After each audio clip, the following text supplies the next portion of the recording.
Mungkin kalian pernah atau bahkan saat ini sedang berdiri di sebuah persimpangan yang terasa begitu membingungkan. Di usia yang sering disebut sebagai gerbang kedewasaan penuh, sekitar 25 tahun, ada kalanya saya melihat banyak orang. Dan mungkin sebagian dari kalian yang sedang mendengarkan ini juga justru merasa paling tidak punya arah. Terjebak dalam kabut keraguan tentang masa depan, bertanya-tanya, apakah jalan yang sedang kita tapaki ini benar? Atau apakah kita seharusnya berada di tempat lain, melakukan hal lain? Saya rasa ini adalah perasaan yang cukup umum. Saya sering mendengarnya, dan mungkin kalian juga merasakannya. Ada sebuah istilah yang sering dipakai untuk menggambarkan fase ini, yaitu quarter life crisis. Sebuah periode di mana ekspektasi, baik dari diri sendiri maupun dari lingkungan sekitar, mulai terasa begitu tinggi, bahkan mungkin menyesakkan. Di usia ini, saya sering merasakan adanya tekanan, seolah ada sebuah naskah tak tertulis yang mengatakan bahwa kalian seharusnya sudah mulai mapan, sudah punya karier yang jelas jenjangnya, sudah mulai memikirkan tentang membangun keluarga, sudah punya stabilitas finansial, sudah tahu persis apa yang kalian inginkan dari hidup ini. Media sosial, saya perhatikan, seringkali memperkuat narasi ini, menampilkan potret-potret keberhasilan teman sebaya yang sepertinya sudah menemukan semua jawaban. Namun, kenyataannya bagi banyak orang, dan mungkin juga bagi sebagian kalian, realitasnya jauh dari naskah ideal tersebut. Alih-alih merasa mantap melangkah, saya melihat banyak yang justru dipenuhi pertanyaan. Apakah pekerjaan ini benar-benar yang saya inginkan atau hanya sekadar untuk bertahan hidup? Apakah hubungan yang saya jalani ini membawa saya pada pertumbuhan atau justru menahan saya? Apakah saya sudah cukup baik? Apakah saya sudah membuat orang tua bangga? Apa sebenarnya makna hidup saya? Pertanyaan-pertanyaan ini, saya tahu bisa bergema begitu kuat di kepala, seringkali tanpa jawaban yang memuaskan, meninggalkan rasa cemas, tidak berdaya, dan terkadang perasaan gagal. Saya ingin kita berhenti sejenak di sini. Jika kalian merasakan hal ini, saya ingin kalian tahu bahwa kalian tidak sendirian. Saya rasa perasaan ini, dilema ini, adalah sebuah pengalaman yang sangat manusiawi. Saya sering membayangkannya seperti seorang penjelajah yang diberikan peta saat memulai perjalanan. Peta yang dibuat berdasarkan pengalaman generasi sebelumnya atau ekspektasi masyarakat. Namun, di tengah perjalanan, penjelajah itu mungkin seperti kalian dan saya, menyadari bahwa medan yang dihadapi ternyata berbeda.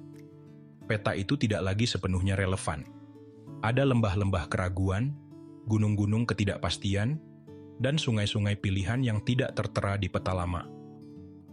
Saya rasa kebingungan muncul bukan karena kita lemah atau salah arah, tapi karena kita mulai menyadari kompleksitas medan yang sesungguhnya dan keterbatasan peta yang kita pegang.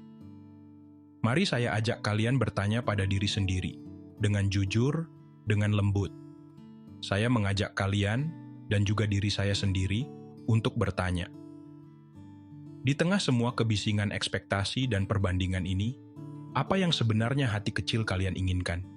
Bukan apa yang seharusnya kalian inginkan menurut orang lain, atau apa yang terlihat bagus di mata masyarakat, tapi apa yang benar-benar membuat jiwa kalian merasa hidup.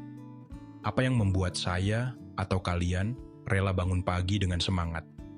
Apa yang membuat kita merasa bahwa hidup ini bermakna, sekecil apapun kontribusi kita? Mungkin jawabannya belum jelas sekarang. Mungkin yang ada hanyalah serpihan-serpihan keinginan, atau bahkan hanya sebuah kekosongan yang belum terisi. Dan disinilah poin penting yang ingin saya sampaikan. Saya rasa kebingungan ini, ketidaktahuan ini, bukanlah tanda kegagalan. Saya percaya ini adalah bagian dari proses. Sebuah proses yang terdiri dari proses pencarian jati diri, proses pendefinisian ulang makna sukses, dan bahagia versi kita sendiri. Proses belajar tentang dunia dan tempat kita di dalamnya. Kadang kita memang tidak harus dan bahkan tidak bisa tahu segalanya di usia ini. Terlalu banyak variabel, terlalu banyak kemungkinan. Bagi saya, mengakui bahwa kita tidak tahu bisa menjadi langkah pertama yang paling membebaskan. Itu adalah sebuah kejujuran pada diri sendiri. yang membuka ruang untuk belajar dan bertumbuh. Namun, di sini ada satu hal yang perlu saya garis bawahi dengan sangat hati-hati. Meskipun perasaan bingung dan tersesat ini umum dialami banyak orang di usia 25, saya percaya kita tidak seharusnya menganggapnya sebagai sesuatu yang normal, dalam artian bisa diabaikan atau diremehkan begitu saja. Mengatakan ini wajar, menurut pandangan saya, bukan berarti kita harus pasrah dan tidak melakukan apa-apa terhadap perasaan tersebut. Perasaan cemas yang mendalam, rasa kehilangan arah yang sampai mengganggu fungsi sehari-hari, perasaan terjebak tanpa harapan, saya rasa ini adalah sinyal-sinyal penting dari dalam diri kita. Saya rasa ini bukan sekadar fase galau anak muda yang bisa ditertawakan atau disuruh untuk dewasa saja.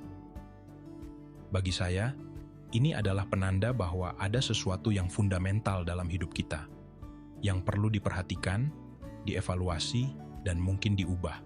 Saya rasa mengabaikan sinyal ini sama saja seperti mengabaikan lampu peringatan di dashboard mobil. Kita mungkin bisa terus berjalan untuk sementara, tapi risikonya adalah kerusakan yang lebih besar di kemudian hari. Usia 25, dalam pengamatan saya, adalah periode yang krusial. Kalian tidak lagi sepenuhnya remaja, tapi mungkin juga belum sepenuhnya merasa dewasa dalam arti yang konvensional. Kalian punya cukup pengalaman untuk mulai merefleksikan masa lalu, tapi juga masih punya cukup banyak masa depan untuk diarahkan. Saya melihat ini sebagai waktu yang sangat berharga untuk melakukan introspeksi mendalam, untuk benar-benar mendengarkan apa yang jiwa kita butuhkan. Menganggap remeh kebingungan di fase ini bisa berarti kehilangan kesempatan emas untuk membangun fondasi hidup yang lebih autentik dan memuaskan di masa depan. Jadi ya, pengalaman ini umum, tapi perasaan yang menyertainya itu serius dan valid. Kalian berhak merasakan apa yang kalian rasakan, dan kalian berhak mencari bantuan atau ruang untuk memprosesnya. Lalu, bagaimana kita menavigasi periode ini?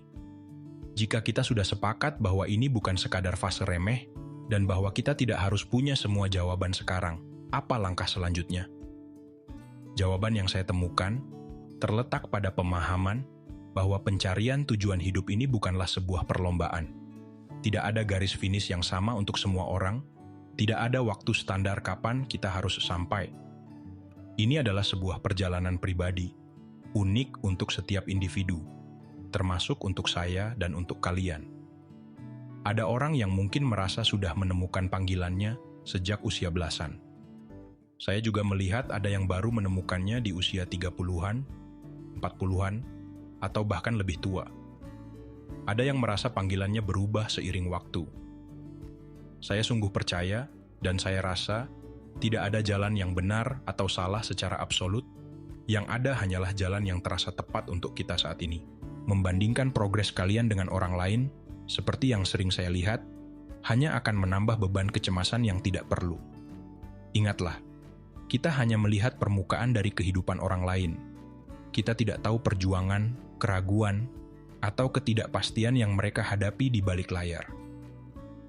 Alih-alih terobsesi mencari satu tujuan hidup yang final, pengalaman mengajarkan saya, mungkin lebih baik kita mulai dengan fokus pada prosesnya.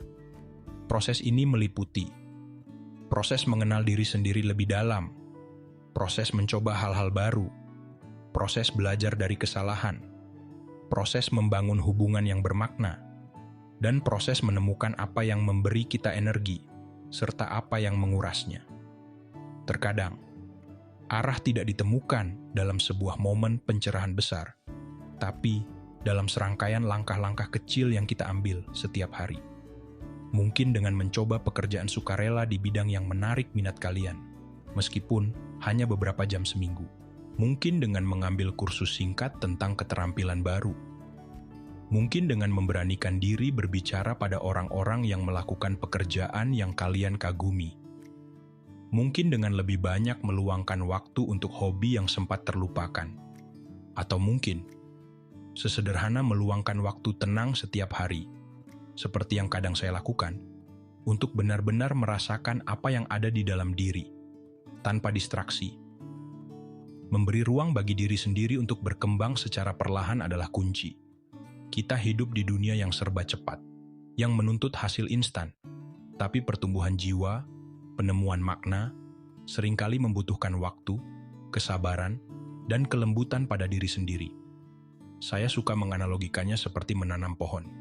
Kita tidak bisa memaksanya tumbuh lebih cepat dengan menarik batangnya. Yang bisa kita lakukan adalah memberinya tanah yang subur, yaitu lingkungan yang mendukung, air yaitu perawatan diri dan eksplorasi, dan sinar matahari yaitu harapan dan pikiran positif. Lalu percaya pada proses alaminya untuk bertumbuh. Proses ini bisa jadi lebih panjang dari yang kita bayangkan. Mungkin kalian akan merasa menemukan arah, lalu beberapa tahun kemudian merasa perlu menyesuaikannya lagi. Dan itu tidak apa-apa. Hidup itu dinamis, saya pun terus berubah dan berkembang. Begitu juga kalian. Fleksibilitas dan kemampuan beradaptasi, saya rasa, justru menjadi kekuatan di dunia yang terus berubah ini. Bagi saya, yang penting bukanlah seberapa cepat kita sampai di sebuah tujuan, tapi seberapa sadar dan sengaja kita menjalani setiap langkah dalam perjalanan ini. Apakah kita belajar?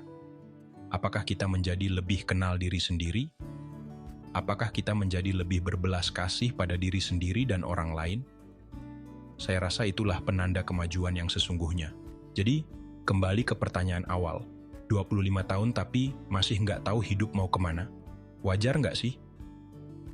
Jawaban yang bisa saya tawarkan mungkin lebih kompleks dari sekadar ya atau tidak. Wajar dalam artian banyak yang mengalaminya. Kalian tidak sendirian dalam kebingungan ini. Tapi, saya rasa tidak wajar jika kita menganggapnya remeh dan mengabaikan sinyal-sinyal penting dari dalam diri kita. Perasaan cemas dan kehilangan arah itu nyata, dan perlu dihadapi dengan kesadaran serta perhatian. Tidak apa-apa kalau kalian belum menemukan semua jawabannya di usia 25. Saya ingin meyakinkan kalian bahwa itu sangat tidak apa-apa. Cobalah lepaskan beban ekspektasi bahwa kalian harus sudah jadi di usia ini. Perjalanan ini seringkali membutuhkan waktu dan proses yang lebih lama daripada yang kita atau masyarakat perkirakan. Saya rasa tidak ada kata terlambat untuk mulai mencari, untuk mulai mencoba, untuk mulai belajar tentang diri sendiri. Yang paling penting, menurut saya, adalah kita tetap bergerak maju, sekecil apapun langkahnya, dengan kesadaran, keberanian untuk jujur pada diri sendiri, dan kelembutan untuk menerima proses yang sedang berjalan. Teruslah berjalan, teruslah bertanya, teruslah merasa. Jawaban mungkin tidak datang sekaligus, tapi di setiap langkah ada pelajaran, ada pertumbuhan. Bagaimana pengalaman kalian sendiri di usia sekitar ini? Atau mungkin saat mengenang kembali fase tersebut? Apa yang sedang kalian rasakan, pikirkan, atau mungkin strategi apa yang membantu kalian melewati masa-masa penuh pertanyaan ini? Saya sangat ingin mendengar cerita dan pandangan kalian di kolom komentar. Saya percaya berbagi cerita di sini bisa menjadi sumber kekuatan dan perspektif baru bagi kita semua. Mari kita ciptakan ruang diskusi yang suportif dan saling menguatkan. Jika perbincangan kita kali ini yang coba saya bagikan dari perenungan saya, terasa menemani perjalanan kalian, atau mungkin memberi sedikit kelegaan dan sudut pandang baru, saya akan sangat senang jika kalian berkenan memberikan like untuk video ini. Dukungan kalian sangat berarti bagi saya. Dan tentu saja tekan tombol subscribe agar kita bisa terus bersama-sama merenung dan bertumbuh melalui konten-konten jejak pemikiran selanjutnya. Terima kasih sudah meluangkan waktu untuk menyimak dan merenung bersama saya. Sampai jumpa di perenungan kita berikutnya.